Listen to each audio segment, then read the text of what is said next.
Hello, everybody. Thank you for joining us for today's webinar. I'm Dave Newton from CDC Gaming Seminars. Before we get started, a couple of quick points. First, we'd like to let everyone know that the webinar is being recorded. It will be available on our website and the Casino Science website within a couple of days. Second thing is there will be a Q&A at the end. If you have questions, the way you ask them is using the panel on the right. Go to the section that says Ask Questions for Staff and type it in there, and then Azam, the panel, will take a look at those at the end and answer questions. And the last thing is we have a short evaluation survey at the end. So if you can take a second just to give us your feedback, that would be great, because there's no other feedback in a webinar. So I will now turn things over to Oz, who is the CEO of Casino Science. Thanks, Dave. Good morning and good afternoon. Thank you for joining today's webinar, Transforming Your Casino's Hosts to a Sales-Driven Player Development Team. My name is Oz Husain. I'm the CEO of Casino Science and the moderator for today's discussion. We have a great session planned for today with some really outstanding speakers, so let's get to it. In the last several years, player development teams have been going through somewhat of a transformation. The casino is now expecting more from their host team, more trips, greater loyalty, and higher revenue for the casino's highest tier of player. Much of this transformation can be explained by the hyper-competitive nature of gaming today. The size of the player's gaming wallet, it's not increasing. And so operators are in a competitive fight to increase their own share of a player's gaming budget. And since high-value players generate a significant and material portion of overall revenue, casinos are investing in differentiable experiences for guests. The most direct way to achieve this is through the player development team. Host positions have traditionally been frontline and highly visible service-based roles.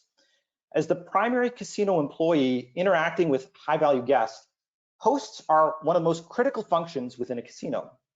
A host will often control a VIP's complete hospitality experience, from their transportation to the resort, to the hotel booking, to their non-gaming activities at the property. Host teams have considerable responsibilities. But in addition to being confident, friendly, and well-spoken, hosts must now also be skillful sellers and evangelists of the casino's gaming product. For many operators, the transformation can raise numerous questions. How do I prepare my player development team to become sales hunters? What makes a successful selling host? What should I be doing today to accelerate my casino's transition? What types of technology should I invest in to ensure that my hosts are productive right now? We're going to answer these questions and many others today. In this webinar, we have the pleasure of talking with seasoned player development executives with a wealth of experience at properties across the US. Our panelists also understand the unique characteristics associated with transitioning to a sales-driven performance model. We have a lot to cover today, but before we get started, let's introduce our panel. I would like the panelists to introduce themselves, tell us your name, your organization, and then answer the following question.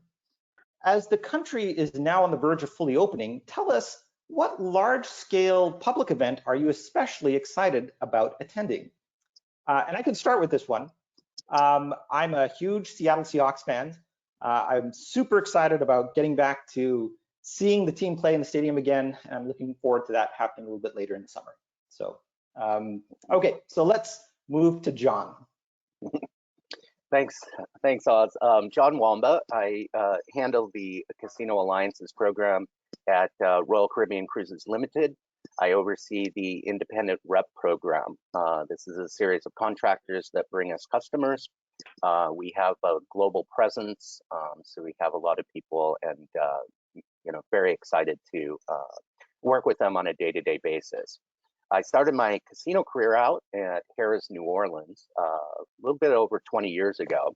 I started out as a reservation agent there. I've worked through a variety of different departments, including VIP services, where we interacted directly with guests on the casino floor, and then moved over to national casino marketing. I eventually ended up managing that department, also managing our service hosts on the casino floor, and was interim manager for the player development team and casino host team for a period of time.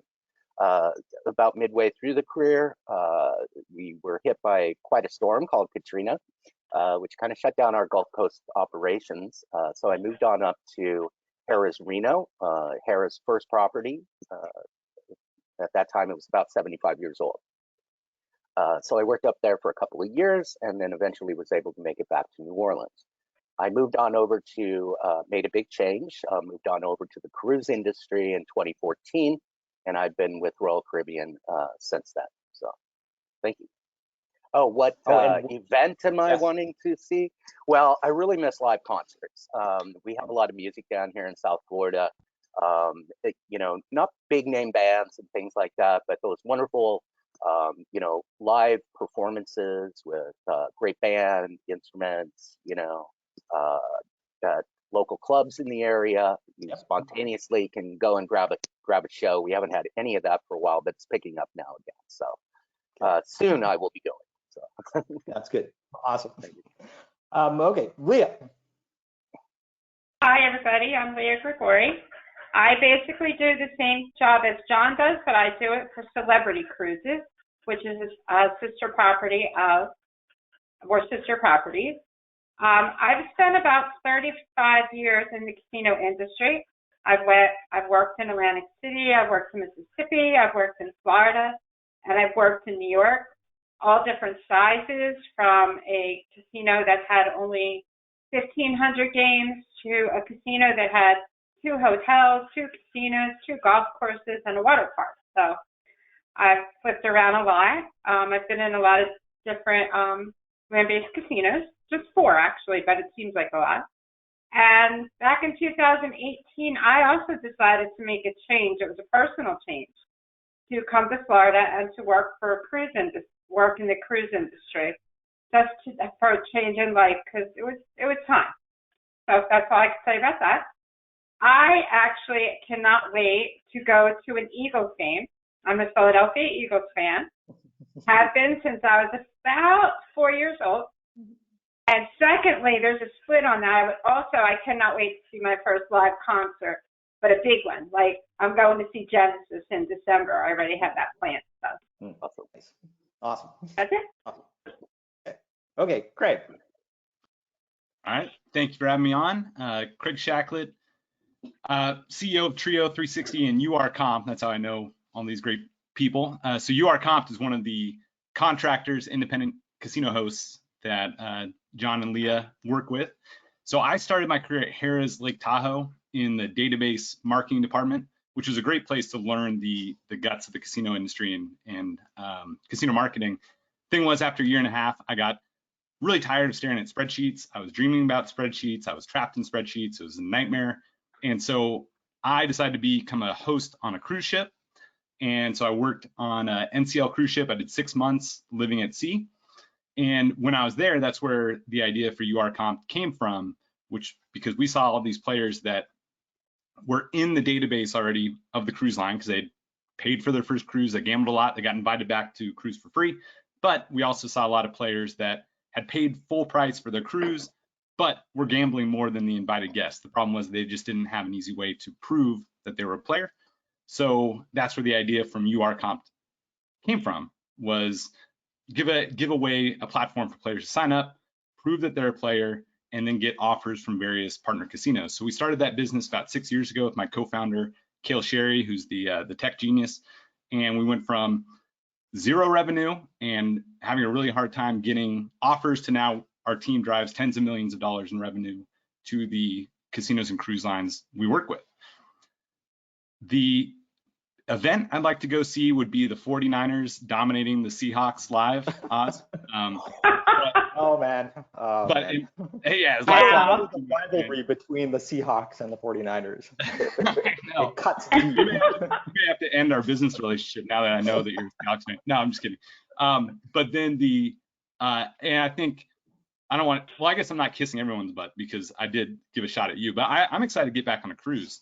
We've got one booked in October, and my family and I, so I'm really looking forward to being back on a cruise and enjoying that experience. Okay, awesome. Thank you. So let's get started.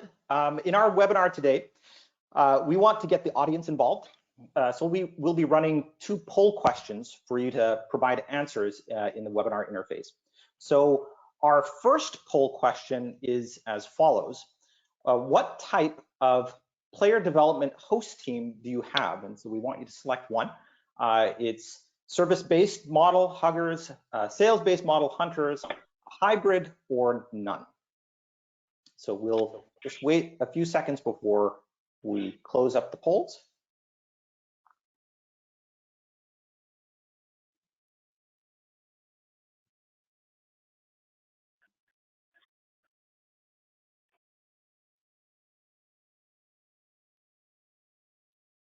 Okay, we'll just give it a couple of more seconds.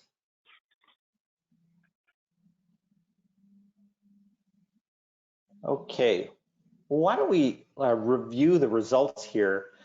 It looks like on top is hybrid, and then at 40%, and in second place it's the service-based model. I want to ask questions of panelists. Any thoughts from folks? Any surprises here? John, Leah? Actually not. It looks like, many folks are using a mixed model, which is kind of what I would expect, and a lot less on the sales-oriented model. Mm-hmm. Okay. I agree with John. That's exactly what I would have expected. Okay, so let's close off the poll results. We'll get into the content for today. So in today's webinar, we've structured the discussion into 4 functional areas. We'll first start with hunter versus hugger. We'll move to selling to the VIP player, then go to transitioning to a sales-driven model, and then we'll finish up with technologies and analytics required for a successful transition. And so our panelists will provide their perspectives on each of these 4 functional areas. So we'll start off in the first functional area, and we'll get started with some definitions, as some people might be unfamiliar with some of the terms. And so what I want to do is I want to start, and I'll pose the question first to John. Describe the hugger model. What is the hugger model? When is it appropriate? What are the pros and cons? I see the hugger model as the service host that's spending the time on the casino floor, seeking out the VIP customers and interacting with them, establishing and building relationships with those customers, making them feel accommodated, enhancing their experience at the casino. I also see it as a reactive type of position, that you're roaming the floor, guests might ask you for something. You may have a certain time period where you're seeking out your customers because you know they're there. But for the most part, the customers are already on property. So it's not bringing them in, but it is designed to and works well to enhance the customer's experience. I think that it's an extremely important part of the guest experience. And it's very traditional. I think that we've had casino hosts in this type of position in casinos for quite a long time. And it does not surprise me that most people have the majority of this type of host at their properties or facilities. So. Do you think that even in the hugger model, like more service-based support for players, that there has traditionally been any type of selling? I'm sorry, what was that? Any type of what? Any type of like selling, like getting players to come out a little bit more, like more of a traditional type of seller-based role. Yeah, I think that over the years, especially when we hit the new millennium and stuff, that a lot of the huggers were also charged with spending time on the phones and getting people into the casino as well. So it kind of changed into a hybrid model as casinos started doing more and more events and different things to entice people to come in. But a lot of them have relied very heavily on direct mail and that type of thing. And the host and player development was responsible for a percentage of the customers that come in. but mostly they would spend their time on the casino floor too. So. Got it. So let's talk about the hunter model. So what is the hunter model? When is the hunter model appropriate? So Leah, why don't you field this question? Okay. So the hunter model is more of a completely sales-driven person. They're focused on goals. They're focused on revenue a lot more than they're focused on building relationships. You do have hunters that do that, but the true hunter is just there to increase the revenues for the casino. They work the phones. They work a lot of inactive lists. They spend most of their time on the phone. They're not out there doing the niceties and, meeting with the customers. I mean, some do, that's not, but the true hunter, just saying, like, if you were to just put it into that term, because I think, like John said, I believe that everybody is more of a hybrid at this point, but a hunter is definitely more driven by goals and revenue and not by so much making people happy, I guess would be the word. They're more proactive. They're looking ahead.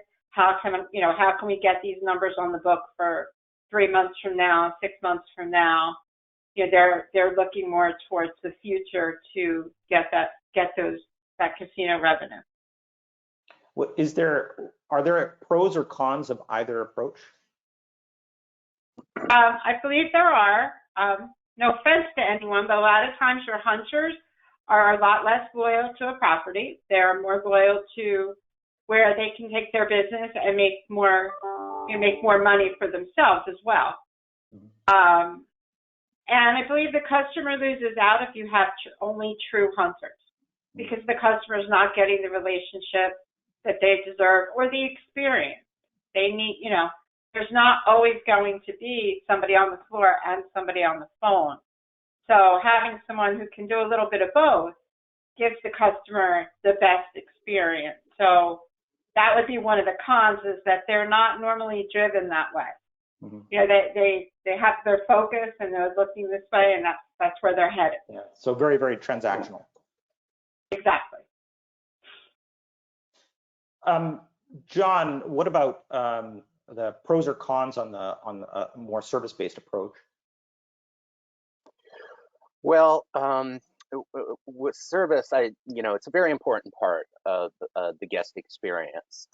It is a certain personality type that is good at the service, the hugger host part of it. The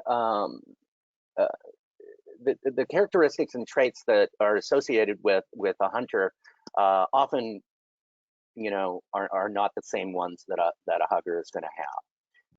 So in my experience, it has been difficult to get a host who has been spending their time on the casino floor and is used to talking face to face with customers and being in that reactive position, to get them on the phones selling events and bringing customers in.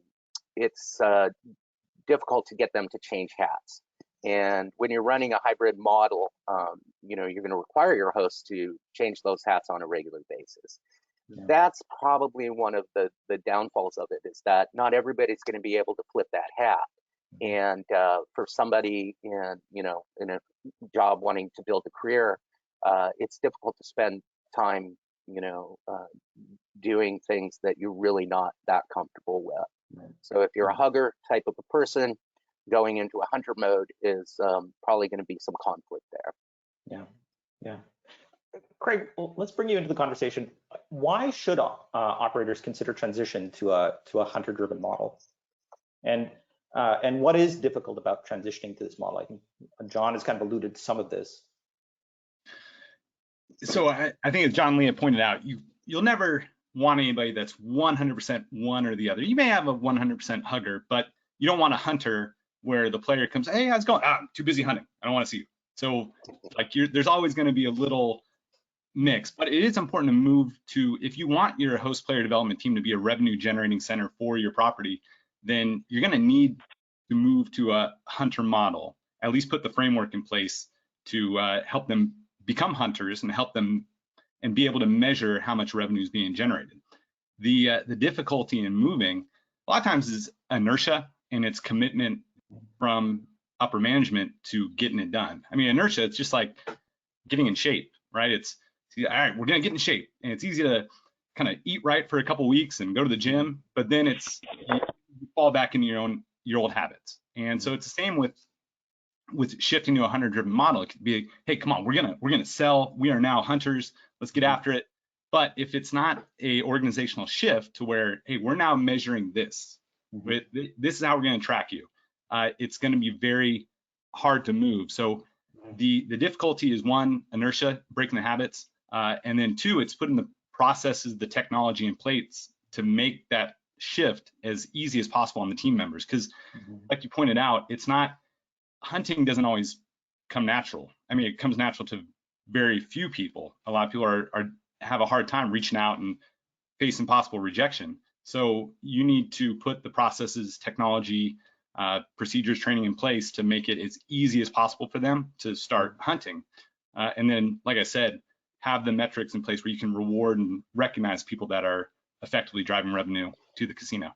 Do you think it has to come from the top? Like the organizational change has to permeate from the top of the organization. So it's like really like the general manager down has to give a dictate, says we're moving to a hunter-driven model or a hybrid model, and these are the processes that we're going to be putting in place. We're going to invest in new technologies. We're going to come up with a new compensation structure. We're going to do all of these different things. Do you think that has to happen at the top first? Absolutely, yeah, because if there's no reward for people that are, I'm going to get more people, I'm going to put myself out there, I'm going to invite these guests, I'm going to face rejection, I'm going to work a little bit harder. And if they're not being recognized and rewarded by the people on top, there's no incentive to do it. I mean, I think we're going to get to later some personality traits. There are some people that just want to hustle, they want to talk to people, they want to get on the phone and get people in. But if you're relying on, hitting the lottery and getting the right people that have that personality type to drive business, then it's just not going to be an organizational change. You're not going to see a real, you're not going to see the needle getting moved on how much revenue your host and player development teams are generating. Yeah, we kind of touched on this a little bit, but I want to ask the question. Do you think that a hunter or hugger, is it an actual choice that the casino has to make between one or the other? We're going to go down the hugger model, we're going to go down the hunter model. I'll pose this question first to Leah. No, not at all. They should not have to make that choice. There's a lot of, and coming from the industry for so long, I mean, back in the day, we didn't have the tools, but there's so many tools out there now that can help even someone who is the biggest hugger get in a little more into that hunter mode. I know that there's a lot of sales products that can assist with this, with the technology, where it's not like they're just reaching out blindly to all these people like that, the way it used to be. Now you can combine somebody into both. They can actually talk to the customer, they can make the sale, and they actually like talking to the people as well. But they're given the tools to be able to make it move quickly, so that they're not, it's not a long term, you're not on the floor with them for an hour or whatever that may be. You're actually on the phone, you're making the reservation. If you're at a land-based casino, you can run out and meet them while they're on the floor. As we'll see later on, a lot of people don't need to be met every time they come in. They don't mind being checked on, but they don't need you, to be right there with them. So, no, you do not need to be both. If you supply them with the tools to do, you don't need to be one or the other. If you supply the tools to help a hugger become a hunter, and vice versa, actually, you can actually make a great hybrid host. One last question before we leave this first area. All of you, at one point or another, were hosts on the casino floor. What outcome were you driving towards and why? So let's ask a question of John. Well, the floor work was to make sure that these guest experiences were the best that they could be for the customers. So a lot of it was anticipation, knowing the customer and what they've done in the past, and of course their value, and if they needed something or wanted something what money we had left to invest in them to take care of them. Try and anticipate that. Be visible but not overbearing on them. Make sure that you're touching them on a regular basis. And that could be as much as one time a day or dozens of times, depending on the player's wants and needs. But mainly taking care of them in anticipation of what they're going to request or want, and getting it done very quickly. That builds confidence in the customer, builds trust, and it really enhances the experience. Because anytime you have the opportunity to get a customer into your property, you want them to then make the choice to come back to your property above all others. And one of the ways to differentiate yourself is through the service that you're providing to those guests. Got it. This is interesting. We'll get to the player host survey in a bit, where we will talk a little bit about some of the things that the guests are expecting of their host, and we'll see if they kind of align with some of the things that John is talking about. We're going to move to our and it's a nice segue into talking about behavioral traits between huggers and hunters. And there's been a lot of discussion and conversation about the behavioral traits that are necessary to be successful in seller and service-based roles. And identifying these types of behavioral traits in candidates and in your existing staff, that's actually a pretty critical function to ensure that you have the hosts that have the appropriate skills to take on that type of a selling function. Now, the following graphic here shows traits for both service and for host employees, and it was developed by a company called PXT. They developed a performance model for identifying fit between candidate and position. Now, in this model, it takes into account the abilities and the perspectives that correspond to a good fit, and it provides this range of various measures that are predictive of success in that position. Now, the model consists of a range of scores for behavioral traits, where most of the successful performers in the position tend to fall. So the farther outside of the range an individual scores, the less likely the individual will fit that role. Now, this doesn't mean that people who don't fit these traits will be unsuccessful, but in general, the odds of success with people who fit these traits is much, much better. So the question I want to ask is, do you agree with these behavioral traits for sellers versus service hosts? And we'll first start with Craig. So yes, especially if I didn't have the framework technology in place to make somebody that's more maybe service personality successful in driving business, I would say absolutely I want that host employee personality type on my team, because you can see the things that jump out are pace and decisiveness. And what that tells me is, like, you give that host a list and it's like, hey, here's your inactives, get after it. Here's the people that are invited to the Baccarat tournament, go. And they're going to work hard, they're going to work fast, they're going to be decisive, they're going to get people in the door. And if I didn't have, again, the technology in place to make it easy to market to players, that's who I would want. However, if it was the other way, if I could make a service employee, give them the technology to market or the processes in place to be effective marketers without giving up anything, I like what jumps out is accommodation, right? You look at the accommodation between the hunter versus the service employee, that looks like a hugger, right? They're going to come in, they're going to be very agreeable to, hey, great to see you. They're going to make that person feel really good. So I think the ultimate hybrid would be getting the service employees, but give them tools to market to a lot of players. And then when they get there, it's just like, wow, the players, man, I love this. They're making me feel so good.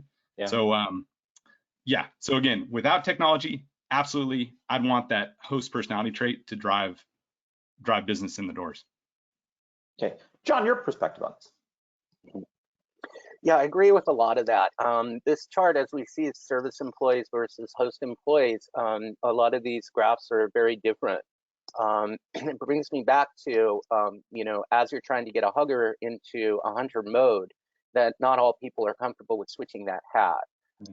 There are personality types and, people in our business that easily do both. But as you're trying to identify which of your employees are best suited for either role, this is a great starting point. A qualified inventory of, where are your talents that we as your, managers or your leaders are not quite aware of. So this helps to further identify, what kind of talent you have and what areas they are suited for or might be able to easily transition to. Some people will not transition very well from the hugger to the hunter model. And that's when you're going to have to go out and look for new talent or even attract talent from other departments that you already have. I think this is a great starting point, and it gives a clear picture of those areas that are different between the two people. This is kind of an interesting thing, especially when it comes to operators that are in the process of transitioning to either a hybrid or a more sales-driven model, because you're going to have hosts that are on your existing team. You want to turn them into sellers, but there will be these obvious traits that you can use to identify, will they actually be successful in that type of role? Assuming that you're able to kind of identify these types of traits in the folks that you have, can you actually use that, use a framework to help to identify, maybe we should dedicate service people to folks where we know their behavioral traits are kind of aligned to, and where we've identified more sales-based traits to folks that lean towards being sellers. We create a separate team that is focused on for going after those players. I'm going to ask this question for Leah. Can you actually use this as a framework for identifying those players and maybe potentially looking at breaking up your team to have separate sellers and separate service-based folks? I think you absolutely could use these traits to do that, to create, if you have the amount of people that you could create separate teams. Excuse me. You could absolutely use this. This would be very beneficial in making those decisions. Again, if that's where you're looking to go. So it would absolutely, like I said, all these traits for the seller are what sellers have, because I can say, because I'm the seller. So they are the traits that most sellers do have. And if you wanted to split it up, you could actually even put them in teams where you have your sellers and you have your service employees, and they work in teams. So, and I've done that at another property where if you have a seller and they work with a floor host or whatever you'd like to call them, someone who's more out there, servicing the guests. So I book them, but you take care of them when they're in-house, which makes for a very good experience for the customer, because they're getting the calls that they need to know what's going on. They're also getting the service on the floor so if you do separate that, you're taking advantage of everybody's best traits. Great. Just my thought. This is a good segue into selling to the VIP player. So our next functional area. The first question I'm going to ask here is, if you were a high value guest, what type of experience are you expecting from your host? And so for this question, I'm going to pose this to Leah. What kind of experience are you expecting? Yes. Okay. I don't really think the customer cares what kind of experience the host has, as long as the host is taking care of their needs. There's customers that love somebody who's very aggressive and always call them, let them know this is happening. But there's also those people that, at the high end especially, that you need to spend all the time with. And you can see it even in our outside rep program. You have reps that are very successful just by calling out to people. They call and book and book and book and book. And then you have others that they book and they travel with their people, and they're also successful. So I don't know that it depends on the customer personality, I believe, what kind of experience they would be looking for in their host. Do you expect that the players expect their hosts to sell to them? It's kind of an interesting question. The players are expecting something from their hosts, and in some ways there is a selling function that is just by default there. Well, I think they expect you to let them know. We can call it selling, or they expect you to let them know what's happening. They don't like to find out from one of their friends, oh, my host, this is big amongst the really high-end customers. Well, my host called me and told me they're having a baccarat tournament. So then you get that call from your customer. Well, why haven't you told me? So I believe it is selling, but it's a selling, slash letting them know everything that's going on, because they all talk to each other.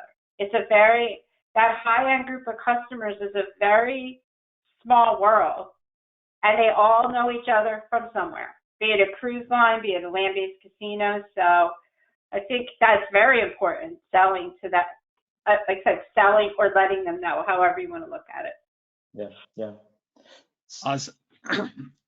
And I think Leah touched on a good point about selling. I think it's important to distinguish like different types of selling, because if a player is already familiar with the property, it's really not selling the property. It's keeping them informed, right? I think that's the term Leah used. They just want to know what's going on. They want to know right away. They don't want to be the last to know.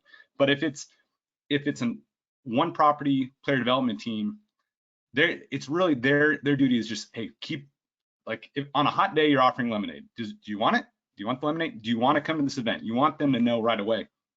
But rarely are you selling something new. I mean, actually, in our world, we are, right? You are comps working with a lot of different properties. So in a lot of cases, we do have to sell a new property, why it's worth hopping on a plane, going to visit this new casino or try this new ship. But for the most part, selling as an internal player development team, it's really just being super responsive and getting the word out to players as fast as possible. Right.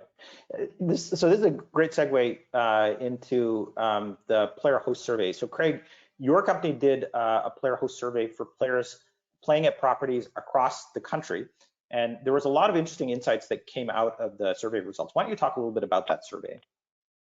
Let's do it. All right, let's go to the first slide. So this is an interesting one that I think if this question were asked 20 years ago, it might be flipped, right? What do the best hosts do that sets them apart from other hosts? Show genuine interest in me, and then gives me comps was the second most common answer. Reason why I would say it was probably flipped 20 years ago is that now so many hosts don't have discretionary comp power, and there's a lot of reasons for that. And I think it actually makes the host job easier in a lot of cases, because that can be the most difficult conversation a host has. Like, you know what? No, can't do it. It's a lot easier to point to the comp bucket or the amount of points. Like, hey, look at, hey, if you played more, you'd have more points, and I could give you more. So players more and more are looking to their direct mail and their point buckets for comps. So less and less they're thinking about the host is like, oh, that's my source of comps. But what is a differentiating factor is the best hosts are showing a genuine interest in the player. They're building that relationship. And I think we can, in a later slide, we can get into like how hosts are doing that effectively. But yeah, that was something that jumps out as a 2021 host survey, player host survey. Yeah, this was another a question that was actually very interesting. Like, what are the host behaviors that upset you? Yeah, this one jumps out off the page, really. It was virtually every single customer that responded, every single player said what upsets them most is when a host doesn't respond or is very slow to respond. 94%, which is crazy. And it's something we talk a lot about with casinos is, with your call center, you probably have stats.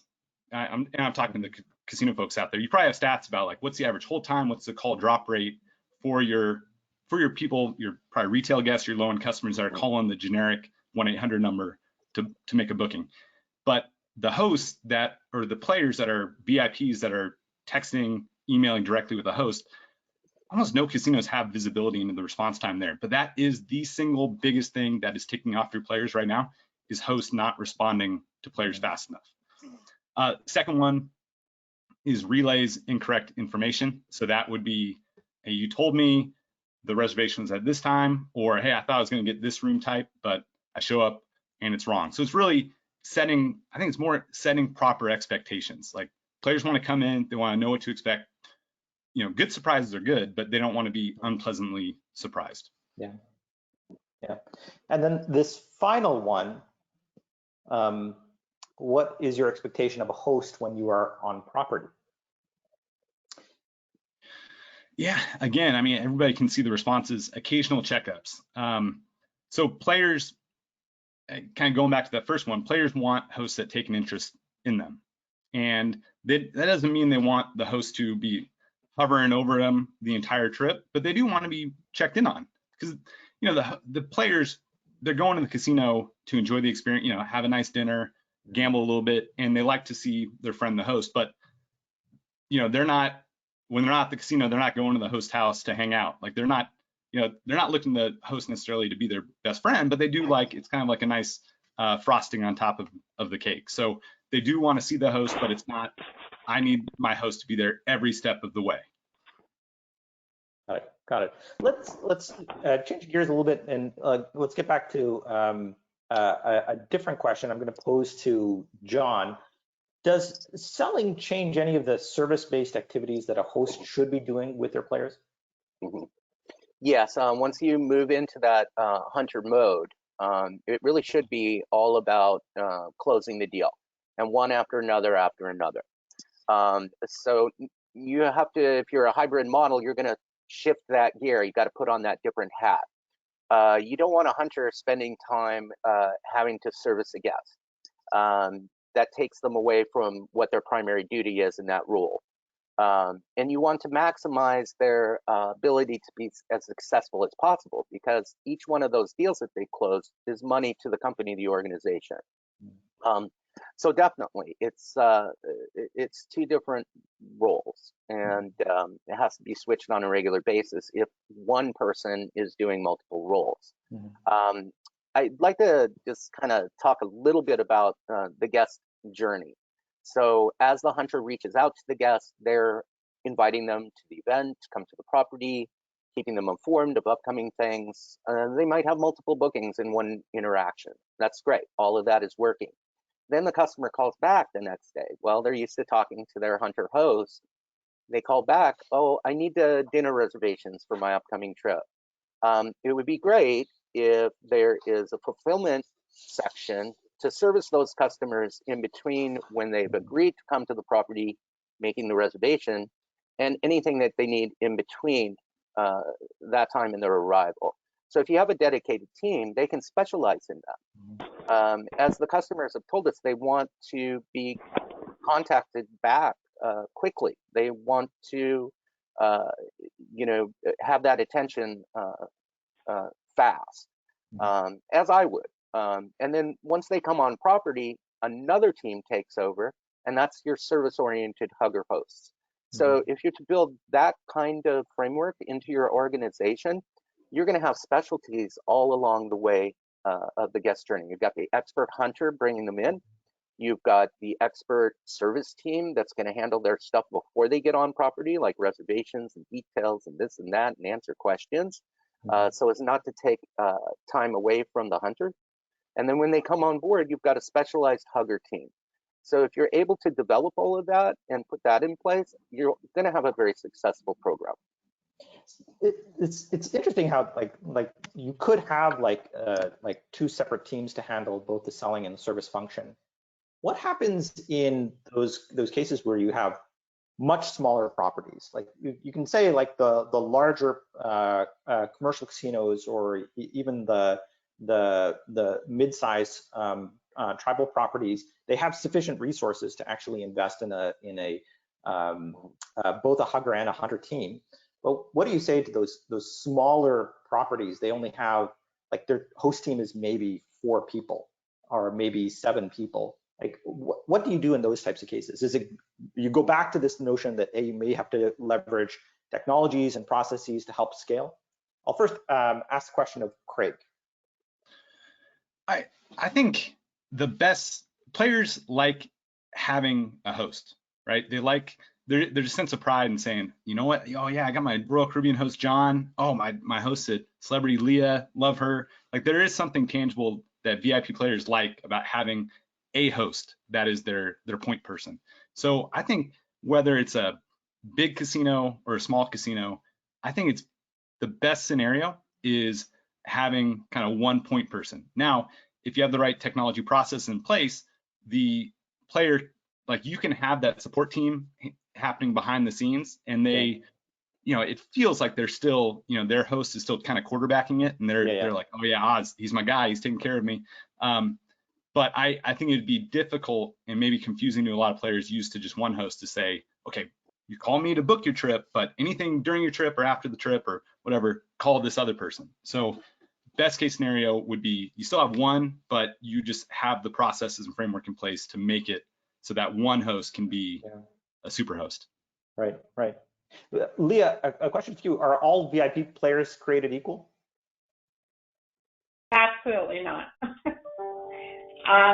There's the lovely VIP players that you know, you call, you book, everything's lovely. You know, they're very simple. They don't need a lot.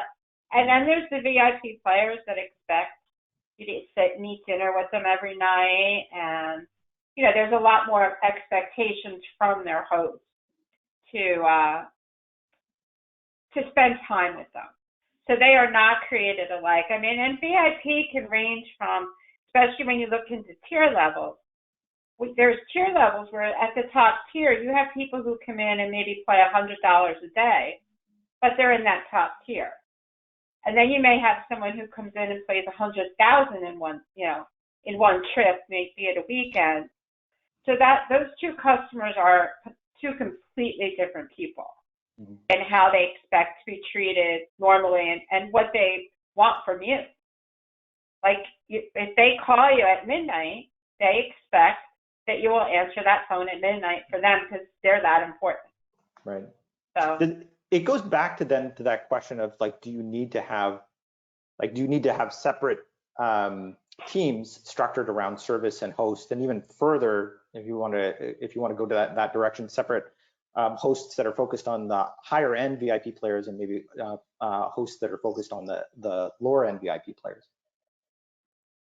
Well, to go back to when you said about a smaller property, I can go back to actually when I was in upstate New York, and we had a smaller property, and we only had a team of 5 hosts. That included me. And what we did was we put our host team behind the Players Club. So the Players Club was there as a service. So if they needed something, you know, that the club could take care of, they were right there. And then we had our host team in an office behind there. So they were able to get, if they needed something, you know, more specialized, and they worked the phones back there. That was, you know, that's where they made all their phone calls and they did all that.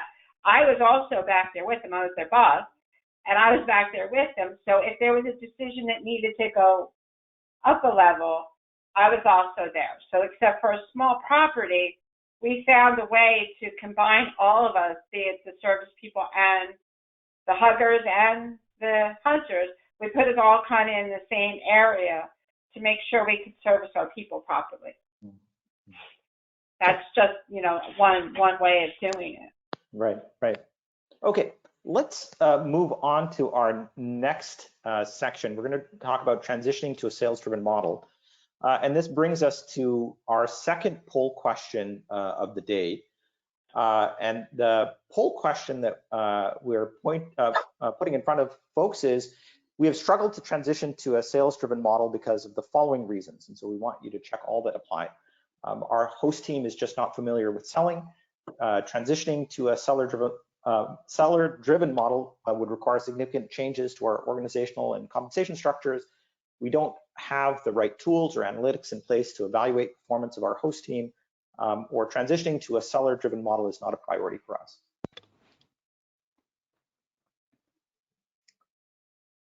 So we'll just wait a few seconds before we look at the results here.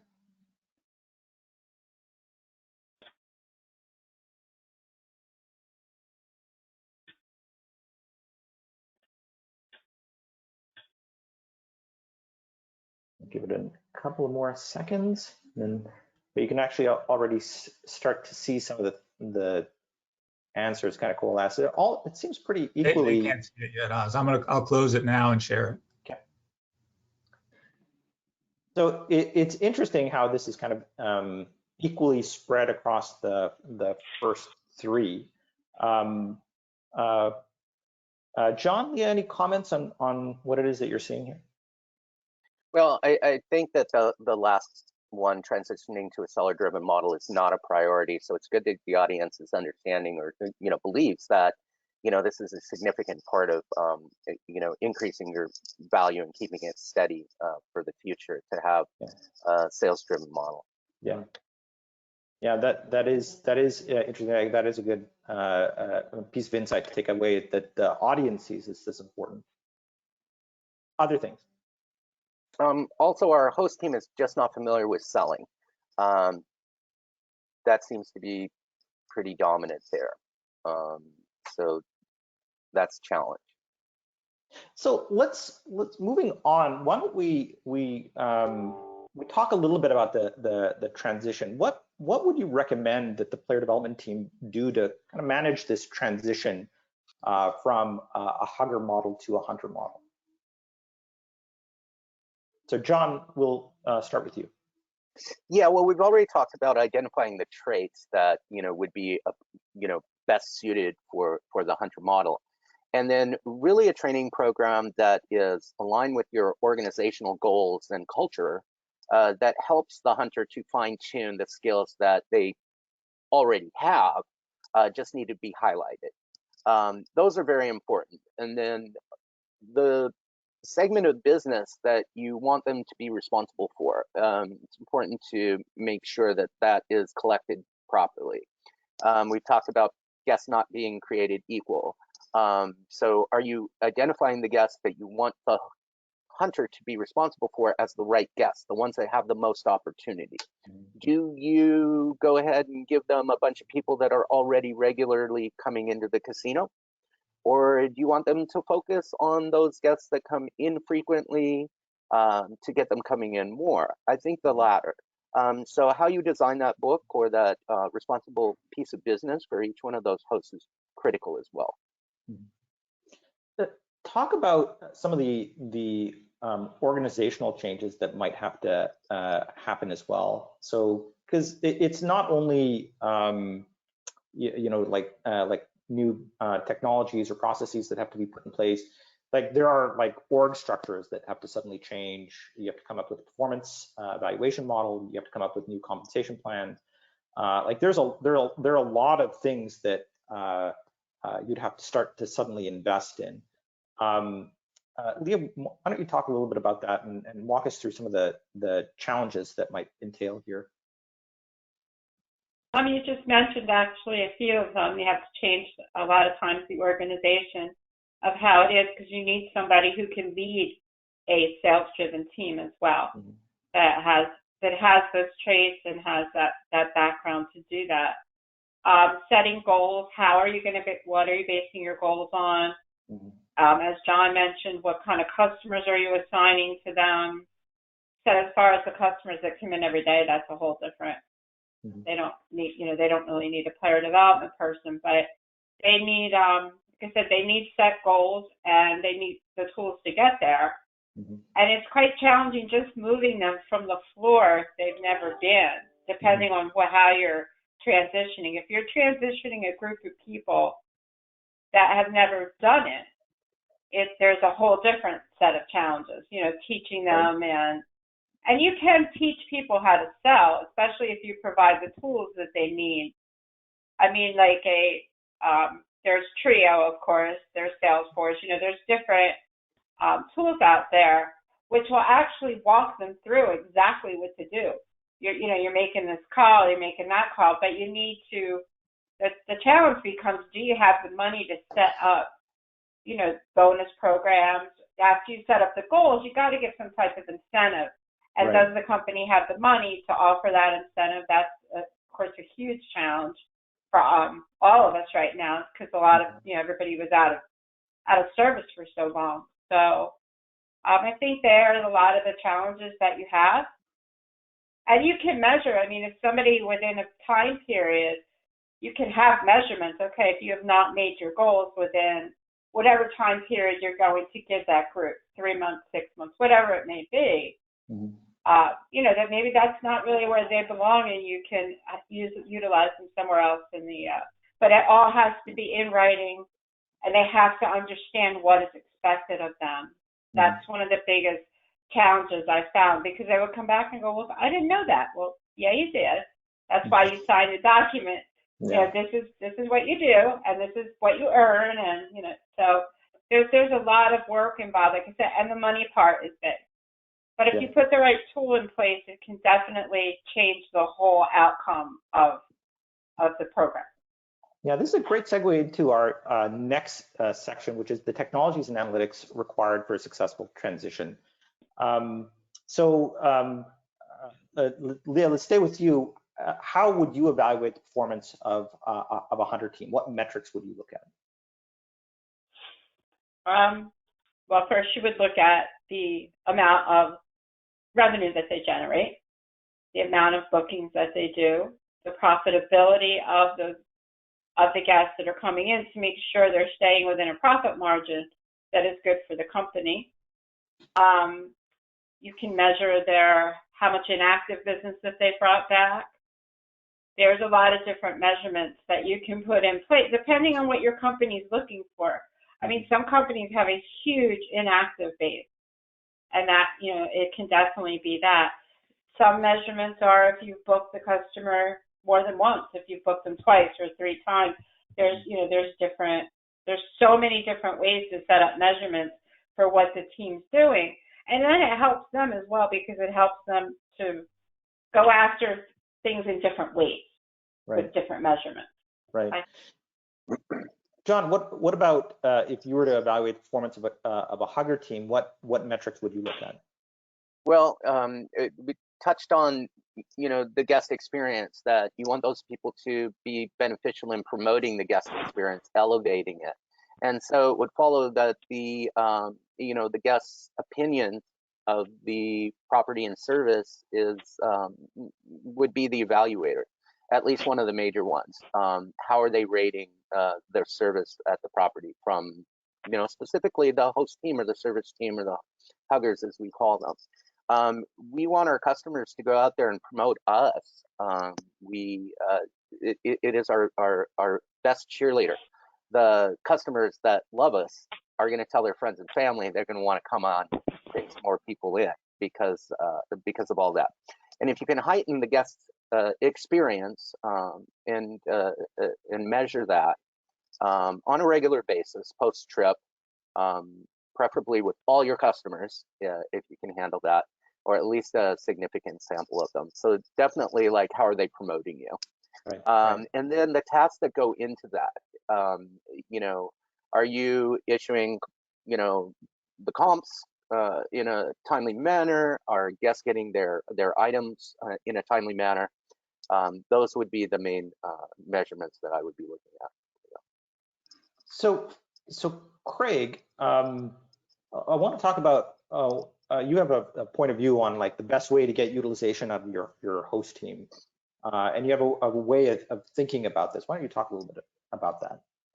Yeah, I think for people watching, this is something that I would encourage everybody to go back and audit the time spent by the host team, because everything, like, really, you can categorize all host activities into 3 different buckets, right? They're either doing outbound sales, right? They're driving incremental trips that wouldn't have happened otherwise, kind of a layer on top of direct mail. Like, are they touching the customers, inviting them in? And you can see here on the screen, you've got the 3 activities with their revenue impact. So outbound sales, that's driving trips that wouldn't have happened otherwise. Next is customer FaceTime, building the relationship. Obviously, there's value there, right? If a player likes the host, they're more likely to come in. So that is good for the casino. It's building value, but you can't measure the outcome. It's not as tangible of a incremental revenue as outbound sales. I got a trip booked that wouldn't have happened if I didn't pick up the phone or send that text or email. Then there's administrative tasks. So once a player says, yeah, I want to come into that tournament, book me a room, how much work is the host having to do to make that happen? Or, yeah, what kind of work are you making the host do to track their activities, right? Because a lot of times it's, hey, you need to log every call, every phone conversation. If it's not, if those are two separate systems, you're asking the host to do work and then do some work to talk about the work they just did. So look at your host team and try to break down like how many hours are spent in each of these buckets. And then if we go to the next slide to talk about just the value of increasing the time spent in outbound sales. This is just simple math, right? We're assuming if we look in the top left, it's trips booked per hour. So depending on the skill of the host or the tools they have in place, some hosts may book more trips per hour than others, but essentially you can come up with a number across the board that if my hosts sat down for 1 hour to just try to sell, how many trips could they book on average per host per hour? Then how much time do they have to dedicate to that activity? And then lastly, how much on average are the players worth that they're talking to per trip? So if we go down, just making round numbers, if on average right now it's 2 trips per hour that your host can do, on average they're hosted players, every time they walk in the door, stay overnight, it's worth $1,000 per trip. And right now the hosts have 10 hours per week of outbound marketing. So they are driving $20,000 of incremental revenue from their outbound sales activity. Now think about if you can adjust a couple key metrics, if you can make them more skilled at selling, get more trips per hour out of the time they already have, and if you can cut down the administrative tasks to give them more time to sell, look how big of a jump that is. So if you move them from 2 trips per hour to 2.5 trips per hour, and then go from 10 to 15 hours per week in outbound sales, that is a $17,000 increase in revenue per week. And the math kind of speaks for itself. So the question was, how do you get the most out of your team? It's really like boil it down to that. All right, how much time are they spending in each of these buckets? And then how do we get them more effective when they're selling, and how do we give them more time to sell? Yeah, that's a great point. Let's talk really quickly about the mechanisms that the host can use to actually have the most impactful conversations with players to actually drive this math of a host productivity. And one of the things that you guys did in your surveys, you looked at the methods to communicate with your host. What were the preferred methods? And I wanted you to talk a little bit about some of these things that came out of the survey, which was actually very interesting, how there was this stark breakdown between email, text versus phone call and in person. Yeah, and I should clarify. So when we let players pick more than one. Okay, so it was like 70-something% said text, 60-something% said email, maybe it was 48% said phone. But this is email or text, and then phone only. I don't want to do email or text. I just want to do phone or in person. Okay, I just want to show up and talk to my host. I don't want to be communicated with outside the casino. But the reason why we broke it down this way is if you're looking at I've got this limited resource of host time to go out and sell. What is the most effective way to do it? Email and text is the way to get the message out to the players as fast as possible. How do you reach the most players in the minimal amount of time? It's email and text.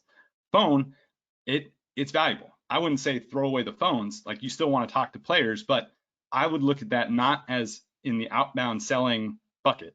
I wouldn't put phone time in there. That's more in the building relationships bucket, making the trips better. Because like email and text, actually we didn't make a slide for it, but I think it would be useful to talk about. Was like one of the questions we asked was, one of the host jobs is to sell the property, promote, get you in the door. What do the hosts that do it effectively, what do they do? And players overwhelmingly were saying what John and Leah talked about earlier. It's like, I just want to know what's going on. I want to be informed. And so you're not selling them, a new car or a new computer system. You don't need to call and be like, hey, did I tell you about the new suites we have? That can be effective, but really we're selling for your host team to sell.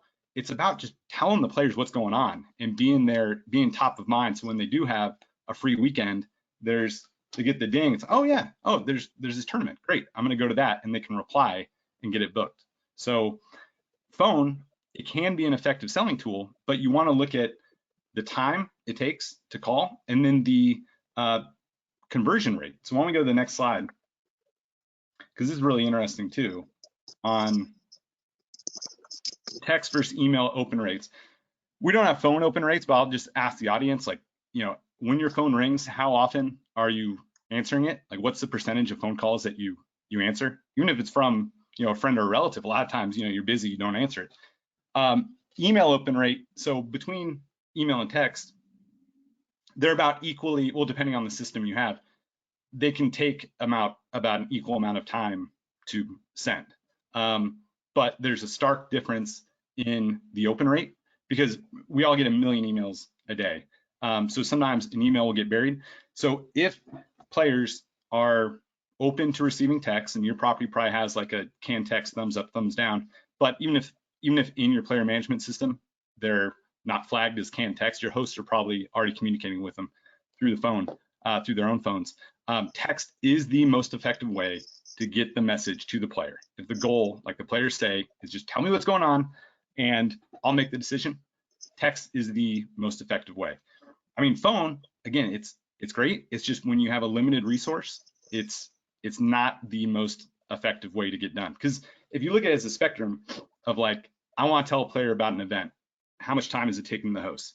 On the one hand, you've got direct mail. My host isn't even going to do anything. I'm just going to hope they get it in the mailbox and they're going to show up. On the other end is asking your host to get in their car and drive to each player's house and hand deliver an invitation, right? Then, and you look at everything in between, you got phone call more on the drive to the player's house side, and then you have email and text on the other side. And when you look at just bang for your buck, what's going to drive the most revenue per minute, per hour of outbound sales time? It's text messaging. Yep.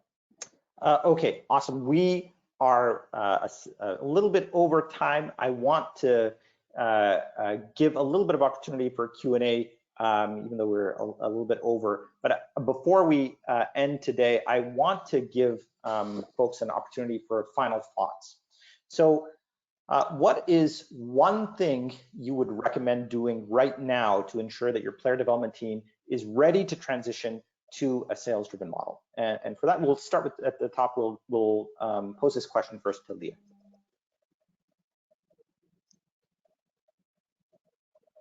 I'm sorry. I have to think for a minute.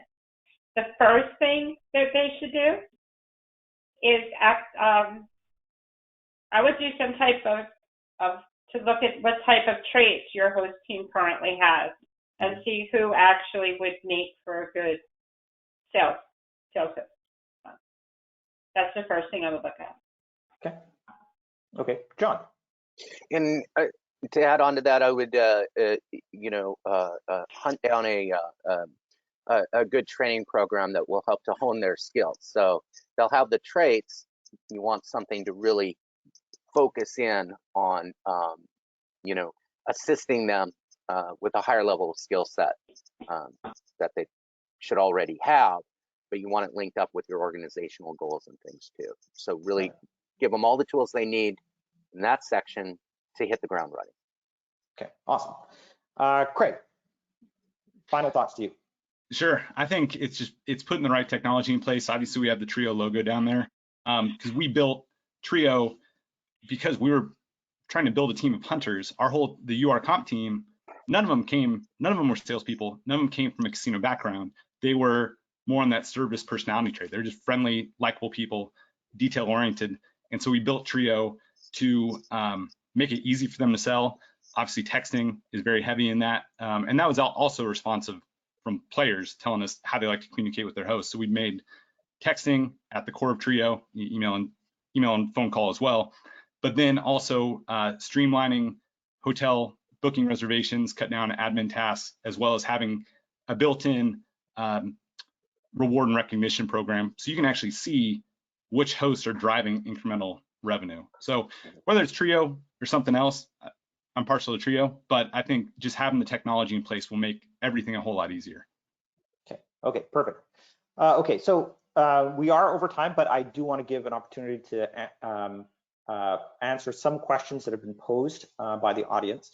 The first question that I want to pose, can I evolve to a hunter model over time without investing in a lot of the org changes or process stuff first?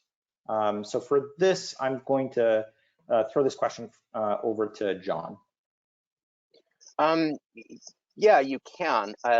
It just depends on, you are going to have some structure to it, and that will, help you to move into that area.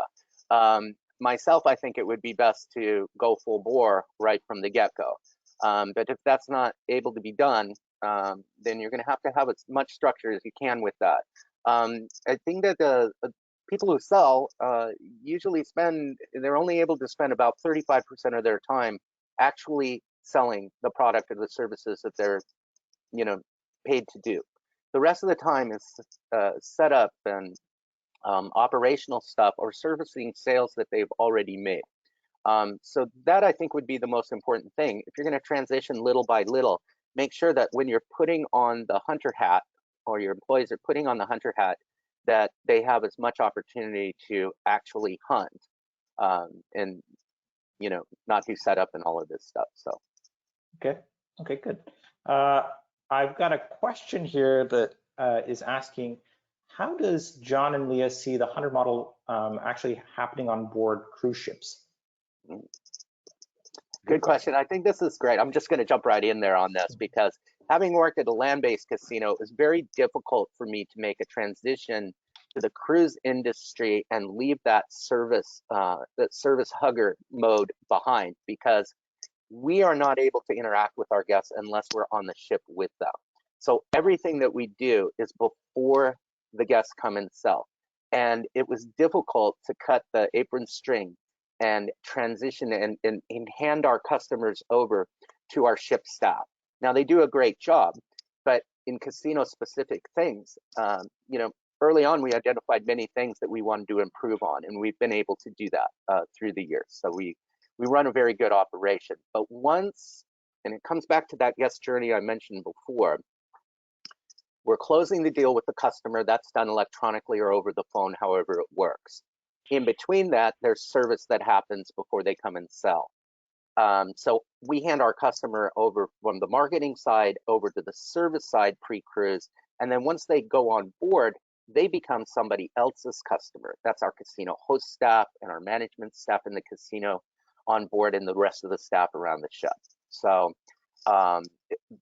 that's how it works. And it's very important to have that definition, that differentiation between the different roles, especially in our industry, because you can't do it any other way. You can't have a hybrid model with guests going on ships.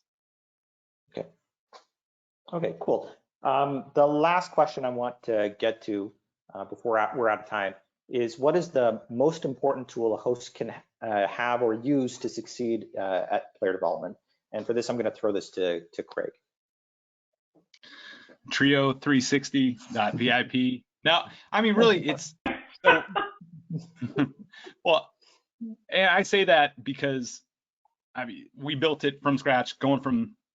I don't want to sound like I'm, my mom talking about my kid's the best, her kid's the best in the world, but really, we built a business where what's interesting about independent host business, that whole junket rep model, these are casino hosts, and they're all super interesting hosts that were great on property, and they managed to build a career, build a business that sustains themselves and their families outside of a property where they can have people walking in the door and they're making money no matter what. So like, these are the ultimate hunters, the independent hosts. And so we came in fresh, right? We didn't come with a database. We didn't come with a list that we could market. We had to start from scratch. And so really there's a lot of trial and error as we went of like, wait, how do we sell to players? How do we make it so we're not screwing up the details, because obviously that's making players mad. How do we make it so our team, our limited resource, are spending as little time as possible at every step so they can reach the most amount of players? So it's really top to bottom. It's built for maximizing player development teams' time and making it so you're not having to get that perfect personality type that just wants to, like is hungry to just get on the phone and sell. Like we've got a team of just friendly, nice people that are driving incredible amounts of business. And it's because we just built over several years, built the technology to make it easy for them. So that's what I would recommend. Trio 360 is the best tool you can do right now. Okay. I would mention one thing. I'm just going to jump in on that. That once you have all this in place, your hunters in place, and they have the technology to back them up, you can market on a dime very quickly. One of the things that I like about URComp is their ability to move quickly to market. So if you have an opportunity that's presented, you don't have to spend a lot of time preparing to actually sell it.